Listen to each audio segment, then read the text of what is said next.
Hello बच्चों, आपके सामने दो कॉम्प्लेक्सेस दे रखे हैं। पहले कॉम्प्लेक्स की बात करते हैं, निकल F6 2-।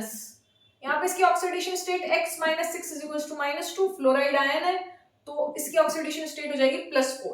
जब भी सेंट्रल मेटल एटम और आयन की ऑक्सीडेशन स्टेट ग्रेटर देन 3 होगी, मतलब 4 5 6, 3 तक नहीं, 4 5 6, तो आप नेचर ऑफ लिगेंड को नहीं देखेंगे।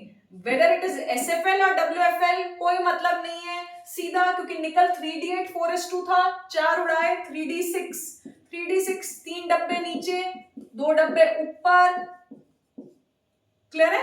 3 डब्बे नीचे 2 डब्बे ऊपर और 3D6 की फिलिंग करनी है। 1 2 3 4 5 6, डेल्टा नॉट बहुत ज्यादा हो जाएगा पेयरिंग से, क्योंकि +4 जब भी सेंट्रल मेटल एटम और आयन की ऑक्सीडेशन स्टेट बढ़ेगी, Z इफेक्टिव बढ़ेगा, स्प्लिटिंग बढ़ेगी, T2G और EG सेट में गैप बढ़ जाएगा, तो डेल्टा नॉट पेयरिंग से ज्यादा हो जाएगा, तो आप ऊपर के 2D खाली हो जाएंगे, पेयरिंग हो जाएगी, तो आराम से D2sp3 बनेगा।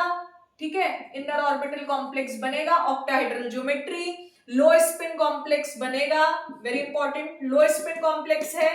ठीक है, 0 बोर मैग्नेटोन डायामैग्नेटिक, ठीक है, low spin 0 Bohr magneton diamagnetic, inner D2sp3। इसी तरीके से ये आप लोगों के PYQ का में एक ऑप्शन था, दे रखा था delta not greater than P, दे रखा है, लेकिन यू भी नहीं दे रखा हो तो X ऑक्सिलेट -2 हाइड्रोक्साइड -1 तो X = -4 -2 +6 which is equals to +5 बहुत ज्यादा है, पेयरिंग हो जाएगी।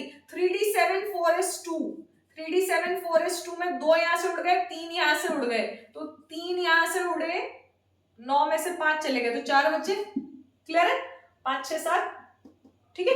3D4 तो आप जब पेयरिंग कराएंगे तो 1 2 3 पेयरिंग करवानी पड़ेगी, तो नीचे ही पेयरिंग हो जाएगी, तो लो स्पिन हो जाएगा, पहली बात। D2sp3 हो जाएगा, इनर ऑर्बिटल कॉम्प्लेक्स, इनर उसमें भी, और root 8 Bohr magneton paramagnetic, clear है?